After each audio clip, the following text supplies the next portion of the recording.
بسم اللہ الرحمن الرحیم۔ شروع اللہ کے نام سے جو بڑا مہربان اور نہایت رحم کرنے والا ہے۔ دین اسلام زندگی چینل کے ناظرین السلام علیکم۔ ناظرین، آج کی ویڈیو میں ہم آپ کو بتائیں گے کہ ماہ رمضان کی پہلی رات بڑی بڑی آنکھوں والی حوریں جنت کے محلات پر کھڑے ہو کر کیا صدائیں لگاتی ہیں۔ ان حوروں سے کن کا نگاہ کیا جائے گا؟ جنت میں سرخ یاقوت کا گھر کس کو دیا جائے گا؟ اور ماہ رمضان میں کون سی ایسی 5 چیزیں ہیں جو نبی صلی اللہ علیہ وآلہ وسلم کی امت سے پہلے کسی نبی کو نہ ملی؟ حضرت سیدنا ابو سعید خدری رضی اللہ تعالی عنہ سے روایت ہے کہ سرکار دو عالم صلی اللہ علیہ وآلہ وسلم نے ارشاد فرمایا، جب ماہ رمضان کی پہلی رات آتی ہے تو آسمانوں کے دروازے کھول دیے جاتے ہیں اور آخری رات تک بند نہیں ہوتے۔ جو کوئی بندہ اس ماہ مبارک کی کسی بھی رات میں نماز پڑھتا ہے تو اللہ عز و جل اس کے ہر سجدے کے عوض اس کے لیے 1500 نیکیاں لکھتا ہے اور اس کے لیے جنت میں سرخ یاقوت کا گھر بناتا ہے۔ پس جو کوئی ماہ رمضان کا پہلا روزہ رکھتا ہے تو اس کے سابقہ گناہ معاف کر دیے جاتے ہیں اور اس کے لیے صبح سے شام تک 70,000 فرشتے دعائے مغفرت کرتے رہتے ہیں۔ رات اور دن میں جب بھی وہ سجدہ کرتا ہے اس کے ہر سجدے کے بدلے اسے جنت میں ایک ایک ایسا درخت عطا کیا جاتا ہے کہ اس کے سائے میں گھوڑ سوار 500 برس تک چلتا رہے۔ حضرت سیدنا جابر بن عبداللہ رضی اللہ عنہ سے روایت ہے کہ جان دو عالم صلی اللہ علیہ وآلہ وسلم نے ارشاد فرمایا، میری امت کو ماہ رمضان میں 5 چیزیں ایسی عطا کی گئی جو مجھ سے پہلے کسی نبی کو نہ ملی۔ نمبر 1، جب رمضان المبارک کی پہلی رات ہوتی ہے تو اللہ عز و جل ان کی طرف رحمت کی نظر فرماتا ہے، اور جس کی طرف اللہ عز و جل نظر رحمت فرمائے اسے کبھی بھی عذاب نہ دے گا۔ نمبر 2، شام کے وقت ان کے منہ کی بدبو جو بھوک کی وجہ سے ہوتی ہے اللہ تعالیٰ کے نزدیک مشک کی خوشبو سے بھی بہتر ہے۔ نمبر 3، فرشتے ہر رات اور دن ان کے لیے مغفرت کی دعائیں کرتے رہتے ہیں۔ نمبر 4، اللہ تعالیٰ جنت کو حکم فرماتا ہے، میرے نیک بندوں کے لیے مزین ہو جا، ان قریب وہ دنیا کی مشقت سے میرے گھر اور کرم میں راحت پائیں گے۔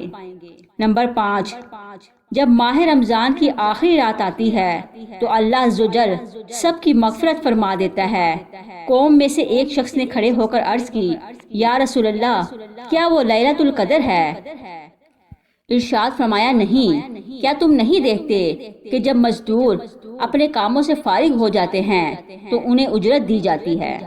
حضرت سیدنا عبداللہ بن مسعود رضی اللہ عنہ سے روایت ہے کہ تاجدار مدینہ صلی اللہ علیہ وآلہ وسلم نے ارشاد فرمایا، رمضان الشریف کی ہر شب آسمانوں میں صبح صادق تک ایک منادی یہ ندا کرتا ہے، اے بلائی طلب کرنے والے، ارادہ پختہ کر لے اور خوش ہو جا، اور اے برائی کا ارادہ رکھنے والے، برائی سے باز ہو جا۔ کوئی مغفرت کا طلبگار کہ اس کی طلب پوری کی جائے، ہے کوئی توبہ کرنے والا کہ اس کی توبہ قبول کی جائے، ہے کوئی دعا مانگنے والا کہ اس کی دعا قبول کی جائے، ہے کوئی سائل کہ اس کا سوال پورا کیا جائے۔ اللہ تعالیٰ رمضان المبارک کی ہر شب میں افطار کے وقت 60,000 گناہ گاروں کو دوزخ سے آزاد فرما دیتا ہے، اور عید کے دن سارے مہینے کے برابر گناہ گاروں کی بخشش کی جاتی ہے۔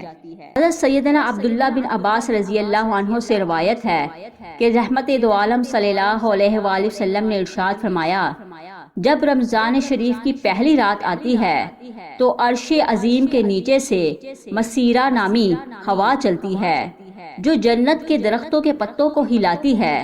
اس ہوا کے چلنے سے ایسی دلکش آواز بلند ہوتی ہے کہ اس سے بہتر آواز آج تک کسی نے نہیں سنی۔ اس آواز کو سن کر بڑی بڑی آنکھوں والی حوریں ظاہر ہوتی ہیں، یہاں تک کہ جنت کے بلند محلات پر کھڑی ہو جاتی ہیں اور کہتی ہیں، ہے کوئی جو ہم کو اللہ تعالیٰ سے مانگ لے کہ ہمارا نکاح اس سے ہو۔ پھر وہ حوریں داروغہ جنت حضرت رضوان علیہ السلام سے پوچھتی ہیں آج یہ کیسی رات ہے؟ حضرت رضوان علیہ السلام جواباً تلبیہ کہتے ہیں، پھر کہتے ہیں یہ ماہ رمضان کی پہلی رات ہے۔ جنت کے دروازے امت محمد صلی اللہ علیہ وآلہ وسلم کے روزے داروں کے لیے کھول دیے گئے ہیں۔ منقول ہے کہ اللہ تعالیٰ نے حضرت سیدنا موسیٰ کلیم اللہ علیہ السلام سے فرمایا میں نے امت محمد صلی اللہ علیہ وآلہ وسلم کو 2 نور عطا کیے ہیں تاکہ وہ 2 اندھیروں کے ضرر سے محفوظ رہیں۔ حضرت سیدنا موسیٰ علیہ السلام نے عرض کی یا اللہ وہ 2 نور کون کون سے ہیں؟ ارشاد ہوا نور رمضان اور نور قرآن۔ حضرت سیدنا موسیٰ کلیم اللہ علیہ السلام نے عرض کی 2 اندھیرے کون کون سے ہیں؟ فرمایا ایک قبر کا اور دوسرا قیامت کا۔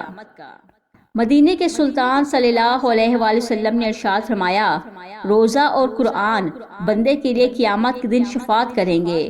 روزہ عرض کرے گا اے رب کریم عز و جل میں نے کھانے اور خواہشوں سے دن میں اسے روک دیا، میری شفاعت اس کے حق میں قبول فرما۔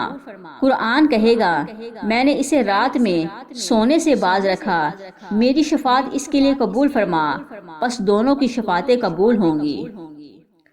آخر میں اللہ تعالیٰ سے دعا ہے کہ اللہ تعالیٰ ہمیں ماہ رمضان کی نعمتیں اور برکتیں لوٹنے کی توفیق عطا فرمائے۔ آمین ثم آمین۔ کمنٹ میں آمین ضرور لکھیے گا۔